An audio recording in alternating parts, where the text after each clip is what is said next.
பிரபாடாக்ஸ் உறவுகளுக்கு வணக்கம். தமிழ்நாட்டு அரசியலில் ஒரு குட்டி புயலே அடிக்க தொடங்கியிருக்கு அப்படின்னு சொல்லலாம். ஏன்னா இன்னைக்கு மதியம் 3:30 மணிக்கு உதயநிதி ஸ்டாலின் டெபுட்டி சிஎம்மாக பதவி ஏற்கிறார். அவர் மட்டுமா அப்படின்னா அவர் கூடவே சேர்ந்து சில புது முகங்களும் அமைச்சராக பதவி ஏற்கிறாங்க. ஏன்னா ஆல்ரெடி டிஎம்கேவில் அமைச்சராக இருந்த சில நபர்களை அவங்க இலாக்காவை பிடுங்கிட்டு கழட்டி விட்டுருக்காங்க. இதில் இன்னொரு முக்கியமான விஷயம் என்னன்னா, செந்தில் பாலாஜிக்கு மீண்டும் இந்த அமைச்சரவையில் இடம் அப்படிங்கிறது கிடைச்சிருக்கு. அவர் சிறையிலிருந்து வந்து இன்னும் முழுசா அவர் வீட்டை கூட சுற்றி பார்த்துருப்பாரு அப்படின்னு தெரியாது. பட் திரும்ப அமைச்சர் ஆகிறார். அதுவும் ஜெயிலுக்கு போறதுக்கு முன்னாடி எந்த இலாக்காவை கையில் வச்சிருந்தாரோ அதே இலாக்கா திரும்ப செந்தில் பாலாஜிக்கு கொடுக்கப்படுது. ஸோ ஓவராலாக இதை பார்க்குறப்போ இந்த விஷயம் எல்லாம் அதிரடியாக அவசரமாக நடக்குது அப்படிங்கிறத பார்க்குறப்போ 2026 அசம்பிளி எலெக்ஷனை வச்சு இந்த நகர்வுகள்லாம் இருக்குது அப்படிங்கிறத நம்மளால் வெளிப்படையாகவே புரிஞ்சிக்க முடியும். ஏன்னா 26 எலெக்ஷனுக்கு இன்னும் சரியாக ஒரு 18 மாதங்கள் தான் இருக்குது. ஸோ அதுக்குள்ளே இங்கே உதயநிதி ஸ்டாலினை ப்ரொமோட் பண்ணணும் அப்படிங்கிற ஒரு மூவ் தான் டிஎம்கே இப்போ எடுத்திருக்காங்க அப்படிங்கிறத நம்ம தெளிவாக புரிஞ்சுக்கலாம். ஏன் அப்படின்னா எல்லாருடைய கணிப்பும் என்ன அப்படின்னா 2026 உதயநிதி ஸ்டாலின் சிஎம் கேண்டிடேட்டா அறிவிக்கப்படுவதற்கான வாய்ப்பு இருக்கு. கிட்டத்தட்ட அவர் தான் சிஎம் கேண்டிடேட்டா அறிவிக்கப்படுவார் அப்படின்னு எல்லாரும் சொல்ல ஆரம்பிச்சிட்டாங்க. ஸோ அதற்கான நகர்வு தான். ஏன்னா இதை எலெக்ஷனை ஒட்டி எலெக்ஷனுக்கு 6 மாதத்துக்கு முன்னாடியோ 1 வருஷத்துக்கு முன்னாடியோ இதை மாதிரி ஒரு ஸ்டெப் எடுக்கிறாங்க அப்படின்னா அது பெரிய சர்ச்சையாகும். மக்கள் மத்தியில் அந்த அக்செப்டன்ஸ் வர்றதுக்கு டைம் ஆகும். உதயநிதியை அந்த சிஎம் கேண்டிடேட்டா ஏற்றுக்கிறதுக்கு அந்த ஒத்துக்கிறது அப்படிங்கிறது அவ்வளோ சீக்கிரமாக நடக்காது. ஸோ ஒரு 18 மாதம் முன்னாடியே இதை மாதிரி செஞ்சிடறோம் அப்படின்னா பழகிடுவாங்க. இவ்வளோ நாளுக்குள்ள அதை பழகிடுவாங்க. ஸோ அதுக்கான ஒரு திட்டமிடல் உதயநிதிக்கான ஒரு பேஸ் செட் பண்ணுறாங்க அப்படின்னு புரிஞ்சுக்கலாம். இதை வந்து டிஎம்கே வந்து ஒரு வருஷத்துக்கு முன்னாடியே ட்ரை பண்ணாங்க. உதயநிதியை வந்து டெபுட்டி சிஎம்மாக கொண்டு வரணும், மக்கள் மத்தியில் அந்த அக்செப்டன்ஸை கொண்டு வரணும் அப்படின்னு ட்ரை பண்ணாங்க. பட் அப்போ அதுக்கு சரியான வாய்ப்புகள் அப்படிங்கிறது அமையாமலே இருந்தது.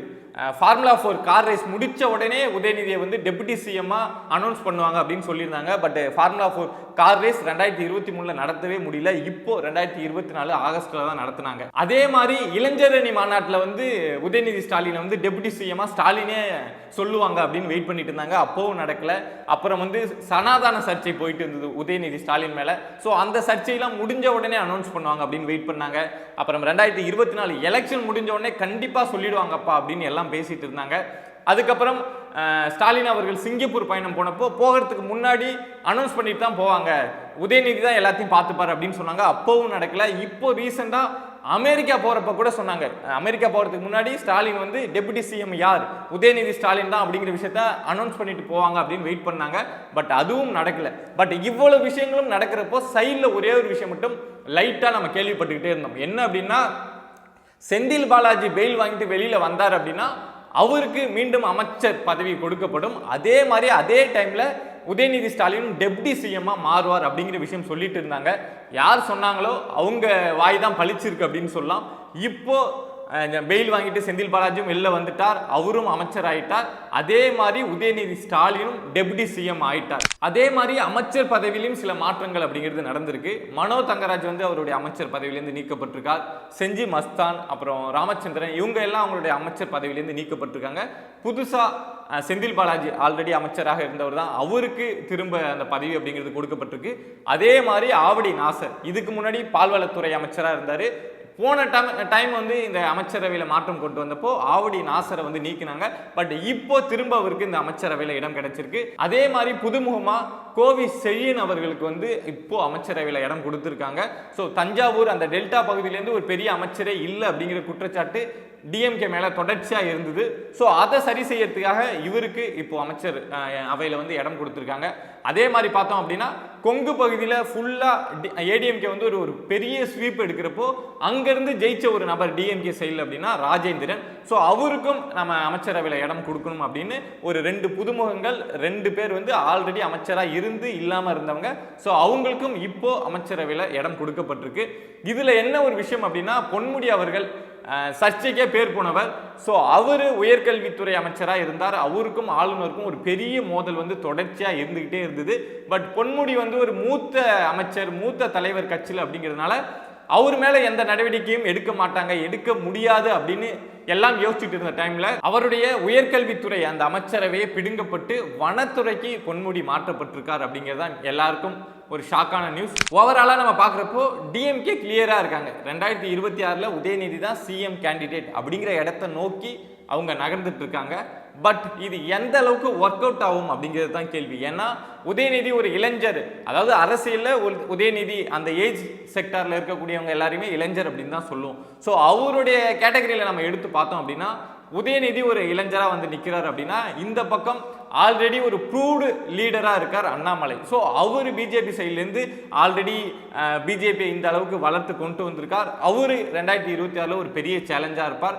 இன்னொரு பக்கம் விஜய் வந்து நான் புதுசாக கட்சி தொடங்குறேன் அப்படின்னு ஆல்ரெடி அஃபிஷியலாக நான் 26 நிற்க போகிறேன் அப்படிங்கிற விஷயத்த சொல்லிட்டார். அப்படிங்கிறப்போ உதயநிதி, அண்ணாமலை, விஜய் இவங்க எல்லாருமே ஒரு யங்ஸ்டராக இருக்கிறப்போ ஸோ உதயநிதியை எப்படியாவது முன்கூட்டியே ப்ரொமோட் பண்ணி கொண்டு வந்துடணும் அப்படிங்கிற விஷயத்த டிஎம்கே இப்போ பண்ணிட்டு இருக்காங்க. பட் இதை மக்கள் எந்த அளவுக்கு ஏற்றுப்பாங்க அப்படிங்கிறது தான். ஏன்னா உதயநிதியை பிடிக்காதவங்க, திமுகவை பிடிக்காதவங்க சொல்லக்கூடிய குற்றச்சாட்டு என்னன்னா மன்னராட்சி நடக்குது. திமுகவை பொறுத்த வரைக்கும் தமிழ்நாட்டில் மன்னராட்சி நடத்துகிறாங்க.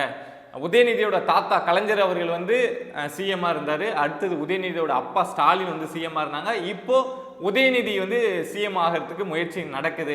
அதுதான் டிஎம்கேவோட வேலை அப்படிங்கிற விஷயத்த சொல்றாங்க. ஆனா இன்னும் சில பேர் என்ன சொல்றாங்க அப்படின்னா இன்பநிதி வந்து நின்னா கூட நாங்கள் ஏற்றுப்போம், அவரையும் நாங்கள் முதலமைச்சர் ஆக்கிறதுக்கு என்னென்ன பண்ண முடியுமோ பண்ணுவோம் அப்படின்னு சொல்லக்கூடிய ஒரு கூட்டமும் இருக்கு. இன்னொரு கூட்டம் என்ன சொல்றாங்க அப்படின்னா ஸ்டாலின் அவர்களும் கட்சிக்குள்ள கஷ்டப்பட்டு தான் வந்தாரு.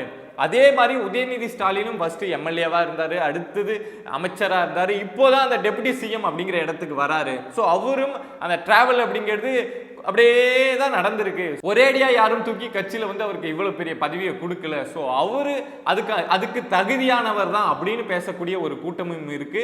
பட் மக்கள் என்ன பார்க்குறாங்க, உதயநிதி இதுக்கு தகுதியானவரா, உதயநிதியை மக்கள் வந்து அக்செப்ட் பண்ணிக்கிறாங்களா அப்படிங்கிறதுலாம் மக்கள் பார்வையிலேருந்து பார்க்குறப்போ மக்களுக்கு தான் தெரிய வரும். ஸோ நீங்க சொல்லுங்க, உங்களுக்கு எப்படி தோணுது? உதயநிதி ஸ்டாலின் இந்த டெப்டி சிஎம் போஸ்ட்டுக்கு ஒர்த் இல்லையா? அதே மாதிரி 2026 எலெக்ஷனுக்கு அந்த சிஎம் கேண்டிடேட்டா நிற்பார் உதயநிதினு சொன்னல, அதுக்கு அவர் ஒர்த் இல்லையா அப்படிங்கிற விஷயத்த கமெண்ட் பாக்ஸில் கமெண்ட் பண்ணுங்க. See you on next video. Subscribe பண்ணி சப்போர்ட் பண்ணுங்க. நன்றி.